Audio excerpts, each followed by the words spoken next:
Magandang umaga po sa inyong lahat mga kaibigan. Nandito po muli ang inyong kaibigan, kuya, si Kuya Bong. At tayo po ay bumabati sa inyo ng isang magandang umaga. Kayo po ay nakikinig sa AWR 89.1 FM. Binabati po natin ang mga tagapakinig po natin dyan sa Alicia, sa Tirad View, Santiago, Isabela, Ilocos Sur, Mabuhay, Oriental Mindoro, sa Dipakulaw, sa Baler.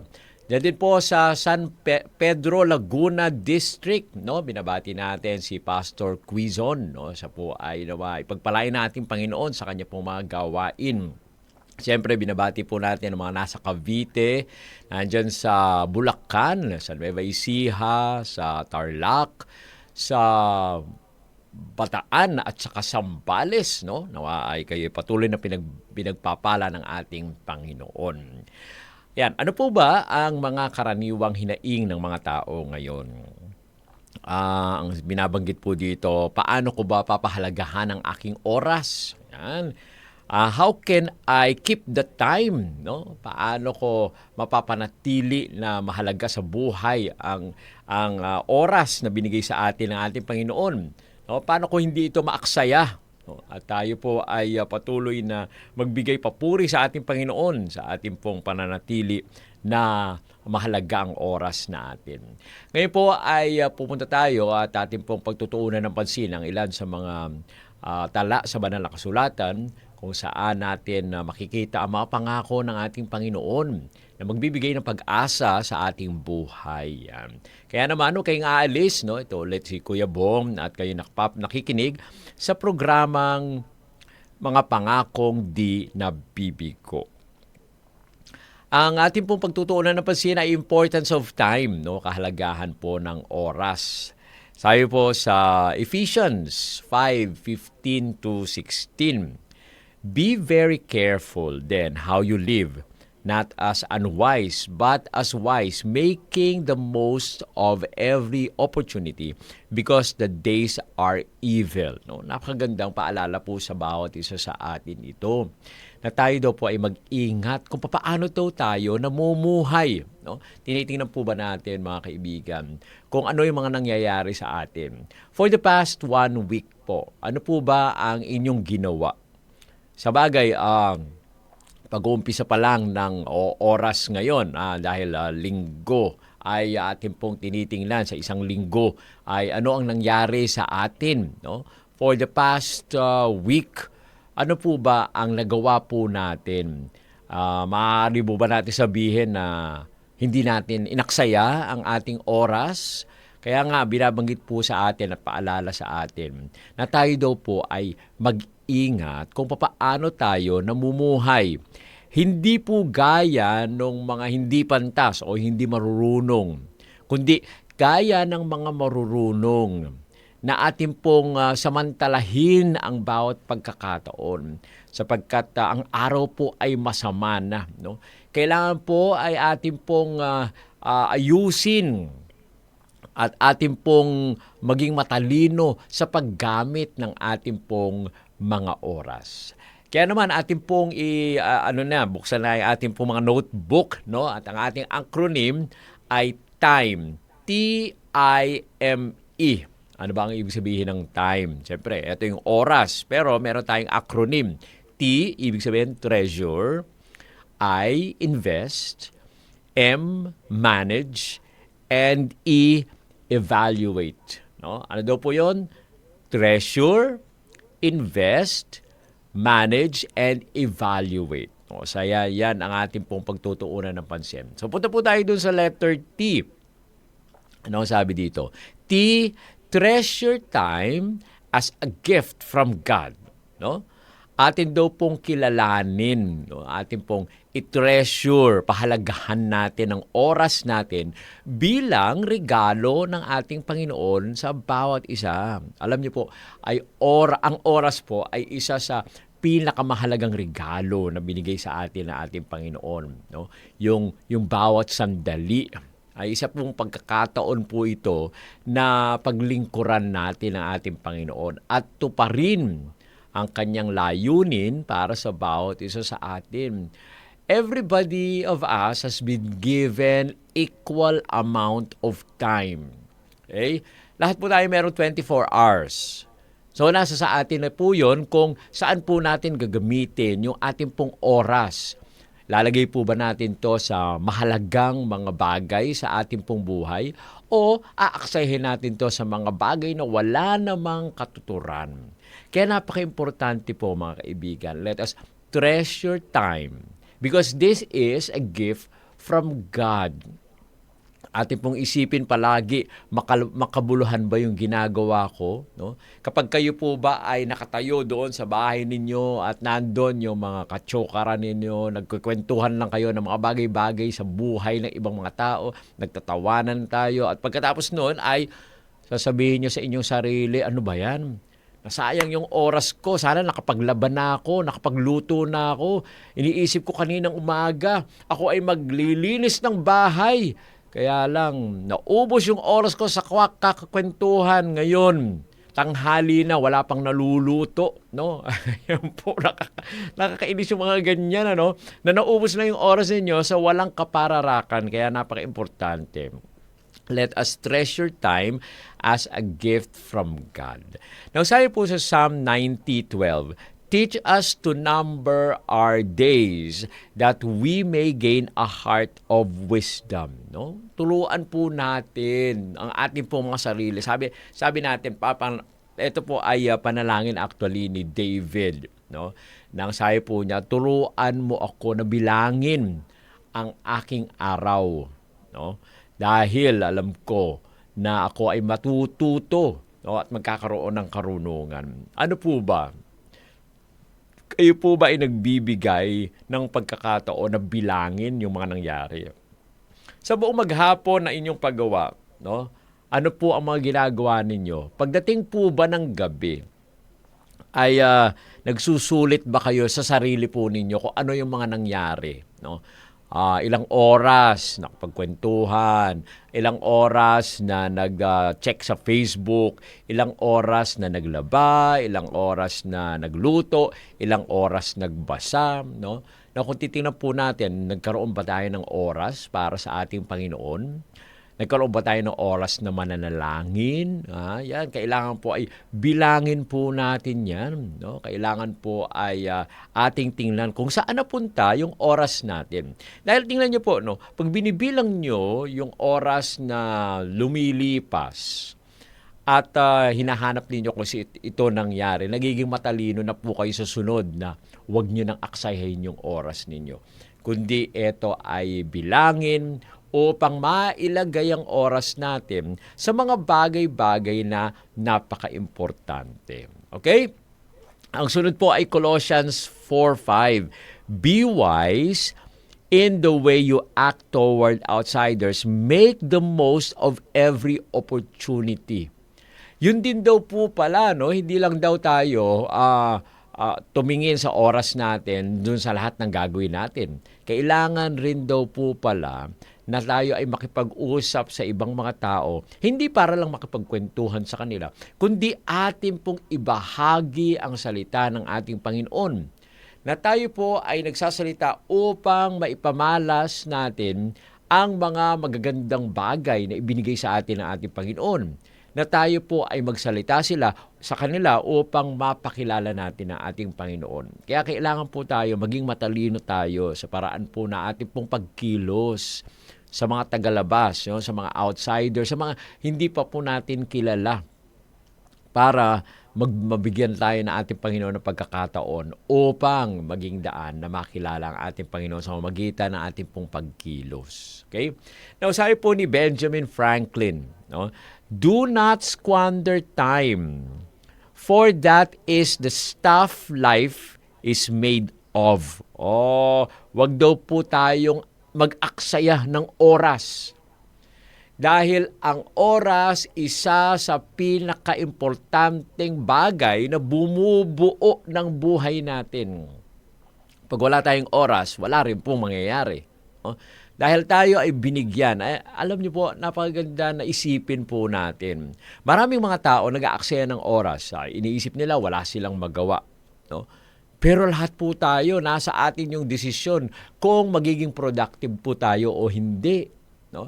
Kahit kayo po ay iniisip ninyo na kayo ay kasambahay lang, o kaya iniisip ninyo na kayo ay nanay sa bahay o housewife, hindi po natin nilalang yung mga kasambahay o nilalang yung housewife.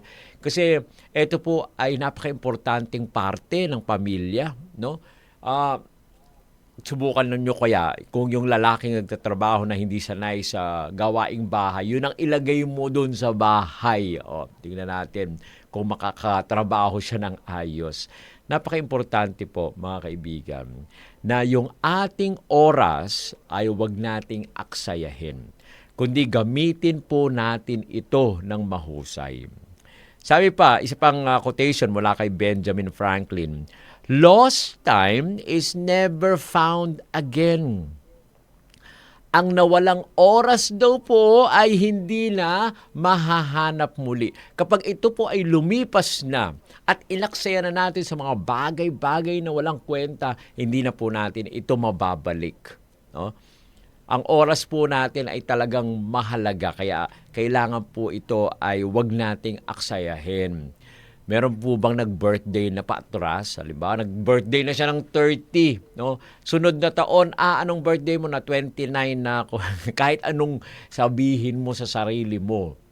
At ipagsigawan mo sa buong mundo na sabihin mo, ikaw ay 29. Kahit nakaraang taon ay 30 na. Totoo pa rin. Totoo na ikaw ay 31 na. No? Kahit ikaw ay magsinungaling. Kaya nga hindi mo na maaaring maibalik yung taon na lumipas na naaksaya mo. Yung mga oras na naaksaya natin sa bawat araw. Tama yung sinabi ni Benjamin, lost time. Benjamin Franklin, lost time is never found again. Okay? So yan po, yung una natin, T, treasure time as a gift from God. Okay? O yung sunod po ay I, doon sa ating acronym na time, ay invest your time wisely. No? Mamuhunan daw po tayo ng oras natin sa matalinong paraan, no? Sa pantas na paraan. Kung paano po natin kasi ginagamit yung ating pong oras ay nagpapakita sa atin ng ating pong prioridad, no? Dapat tayo na maglaan ng oras sa mga bagay na may walang hanggang halaga. Hindi yung basta dito lang sa mundong ito, no, na yung halaga na iniisip natin, kundi kailangan tayo na maglagay ng oras sa pananampalataya, paano papalakasin ang magandang relasyon natin, at paano yung ating pong personal na pag-unlad. No, yan po ang dapat po nating pagtuunan ng pansin. Invest your time wisely. Mag-aral tayo ng salita ng ating Panginoon. Dahil ito po ay hindi mawawala kapag tayo ay nag-memorize ng mga etong katulad ng mga promises ng ating Panginoon na hindi nabibigo, no? Tayo po ay lumalago sa ating pong pananampalataya. Kapag tayo naman ay nag-invest sa mga relationship natin, sa ating pong kapwa, tumutulong tayo sa kanila, sila ay ating pong minamahal, inaaruga, yan, magandang investment po yan. At kapag tayo naman ay nag-invest sa ating pong sarili, sa ating pong mga talento, sa ating pong mga magagawa, no? At sa ating pong mga personal na paglago, ay magandang investment din po yan. Kaya napaka-importante yung I invest time wisely. No? Sabi po sa Matthew 6:33, "But seek ye first the kingdom of God and His righteousness, and all these things will be given to you as well." Atin pong hanapin muna ang kaharian po ng ating Panginoong Diyos, yung kanyang katwiran, at lahat ng mga bagay dito sa mundo na gusto po natin, kailangan natin, ay ibibigay sa atin ng ating Panginoon. Sa John 9:4, ito po ang sabi, "As long as it is day, we must do the works of Him who sent me. Night is coming when no one can work." Habang meron daw pa pong panahon, habang may liwanag pa, habang araw pa, tayo daw po ay gumawa ng mabuti.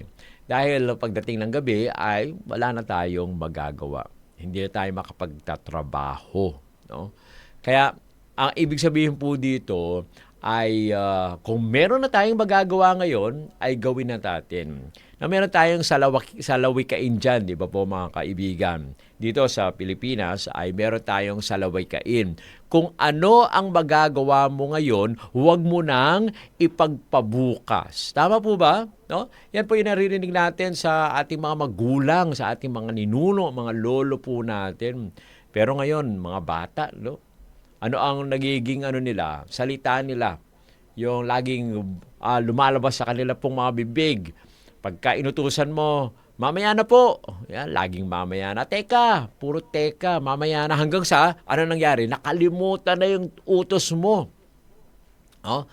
Minsan, even nakakalimutan nga nilang kumain minsan, no? Dahil sa busy sila sa isang bagay na wala namang kapararakan, laro ng video games. Kaya nga napaka-importante.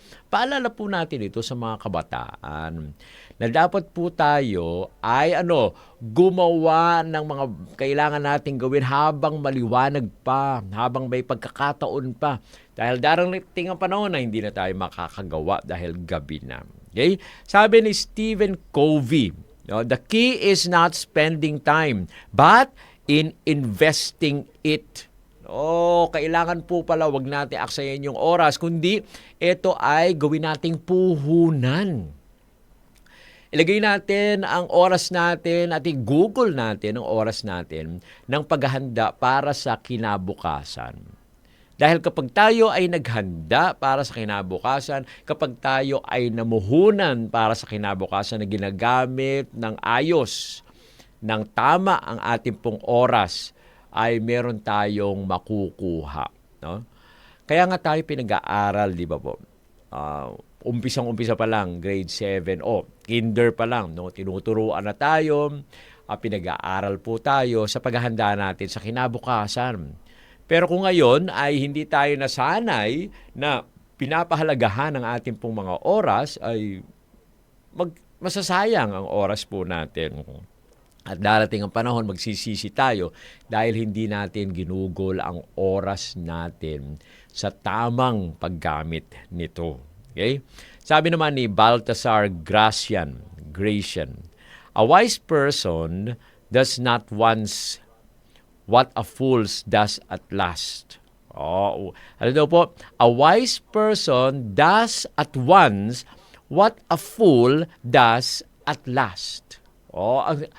Ang matalino daw pong tao ay ginagawa agad yung kaya niyang gawin, hindi katulad ng mangmang na sa huli ginagawa ang mga bagay-bagay. No?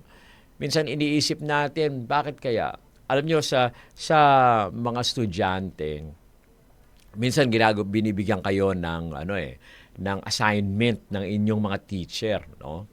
Kapag natanggap ninyo yung assignment, wag nyo nang isipin na next month pa naman to ipapas, no? Ano ang nangyayari kapag ikaw ay manyana habit? Bukas na lang. Hanggang sa mangyari ay nagkukumahog ka na, no? Dahil sa hindi mo inumpisahan. Alam nyo, kahit merong mga nagsasabi ng mga tao, hindi ako makaisip pag hindi ako nape-pressure. Pero kapag inuna mong gawin ito, at natapos mo na agad, maaari mo pang i-review ito. Mas mapapaganda mo pa yung project mo o yung assignment mo kung tinapos mo ito agad. At eto pa po, may mga time na hindi tayo makagawa ng iba pang mga bagay at hindi tayo makasama sa mga magagandang pupuntahan natin o magagandang mga activity dahil sa hindi natin ginawa agad yung ating assignment. No? Ano ang ibig sabihin ko? Minsan, kapag tayo ay wala pang ginagawa, iniisip natin, matagal pa naman yung pasahan ng assignment. No?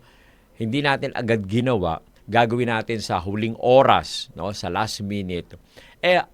Problema, paano? Kung yung ano ninyo, yung pamilya ninyo ay pupunta sa isang lugar, halimbawa, mamamasyal sa Baguio ng weekend, o kaya naman pupunta ng Singapore o ng Hong Kong, yan, okay? Hindi kayo makakasama. Kasi gumagawa kayo ng assignment. Kung hindi kayo gagawa ng assignment, babagsak kayo sa subject. Okay? Kung ginawa mo na to bago pa dumating yung pasahan, okay? Kahit ikaw ay magliwaliw na, no, sa huling panahon, no, kahit pumunta ka sa Baguio, kahit pumunta ka sa Hong Kong, wala kang problema kasi natapos na ang iyong assignment. Kaya nga napakaganda nung binanggit ni Baltasar Gracian. A wise person does at once what a fool does at last. No? Kaya maging pantas po tayo sa lahat ng pagkakataon. Okay? Tapos na yung I. M. Punta tayo sa M, sa ating acronym na time. Manage time with discipline. No, kailangan daw po pala na pamahalaan natin yung ating pong oras na meron pong disiplina. No? Ang pamamahala po kasi ng oras ay napakahalaga upang tayo ay maging produktibo, no? At maging makahulugan yung ating pong buhay. Tinatawag tayo ng ating Panginoong Diyos na maging mabuting tagapangasiwa ng panahon na ibinigay sa atin ng ating Panginoon. Sa Proverbs 16:9, ito po ang sabi, in their hearts, humans plan their course, but the Lord establishes their steps. Talaga po, no? Tama yung sinasabi ni Solomon dito sa atin sa Kawikaan 16:9. Yung sa puso po natin, nagpaplano po tayo, no, ng ating pong mga lakad. Pero ang ating Panginoon na nagtatatag ng ating pong mahakbang, no? Siya po ang nagbibigay sa atin ng kapangyarihan para humakbang. Tayo ay nagpaplano lang po tayo. Pero ang ating Panginoon, He makes it become a reality sa ating pong buhay. Sa Ecclesiastes 3:1, ito naman po ang sabi, there is a time for everything and a season for every activity under heavens. No? Kung tayo po, no, ay ating pong binigyan ng halaga at minamanage natin yung time natin wisely, ay magiging tama yung ating pong oras. Hindi ito magkukulang. Lalong-lalo na kung inuuna po natin ang ating Panginoon sa ating pong buhay. Kaya napaka-importante. Unahin natin ang ating Panginoon. Si Jim Rohn ay nagsabi, discipline is the bridge between goals and accomplishment. No? Kapag tayo po daw po ay disiplinado, ito po yung tulay, no? sa pagitan ng layunin lang hanggang sa tagumpay. No? Pag layunin pa lang, plano pa lang, wala pa itong pag-goal pa lang, wala pa itong pangyayari, hindi pa ito nangyayari. Pero nagtatagumpay tayo kapag meron tayong disiplina. No? Si Lao Tzu, sabi po niya, time is created thing. To say, I don't have time is like saying, I don't want to. No? Pag sinabi yung, wala akong oras, ibig sabihin, huwag mo na sabihin wala kang oras. Sabihin mo lang, ayokong gawin. Kasi kapag gusto mong gawin, ay maglalagay ka ng oras. Okay? And letter E, pinakahuli po, evaluate your use of time regularly. Kailangan po suriin po natin yung paggamit natin ng oras, no? Yung paglaan po natin ng oras, na ito po ay pag-isipan po natin kung saan natin ito ginugol, no? Kailangan po ay tinitingnan po natin kung naging produktibo po tayo or hindi. Naging priority po ba natin ang ating Panginoon o hindi, no? Napaka-importante na bigyan po natin ng halaga yung oras natin sa ating Panginoon. Sa 2 Corinthians 13:5, ito po ang sabi, examine yourselves to see whether you are in the faith. Test yourselves. Kaya nga, tingnan po natin, nasa pananampalataya po ba tayo? Tingnan po natin, inaayos ba natin yung oras natin? Napaka-importante na siyasatin po natin yung mga nangyayari sa buhay natin. Sa Romans 14:12, so then, each of us will give an account to ourselves to God. Kailangan po. No? Ang bawat isa kasi sa atin ay magbibigay po tayo, magtutuos po tayo sa harapan ng ating Panginoon. Kung ano ang ginawa po natin, kung saan na tayo napunta, saan natin ginugol yung panahon natin. Sabi ni Benjamin Franklin, "You may delay, but time will not." Maaari siguro kayo maging late, pero ang oras po natin, hindi kayo hihintayin. Nandiyan ang oras. Mauubos at mauubos yung oras natin. Kaya nga napaka-importante, no? Yung ating pong acronym. Time. T, treasure time as a gift from God. I, invest your time wisely.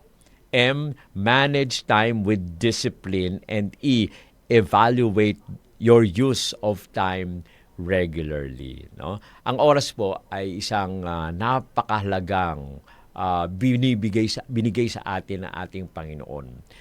Dapat po natin gamitin to na meron pong talino. No? Kapag pinahalagahan po natin ang ating oras at ibinigay po natin ito sa mga bagay na mahalaga, no?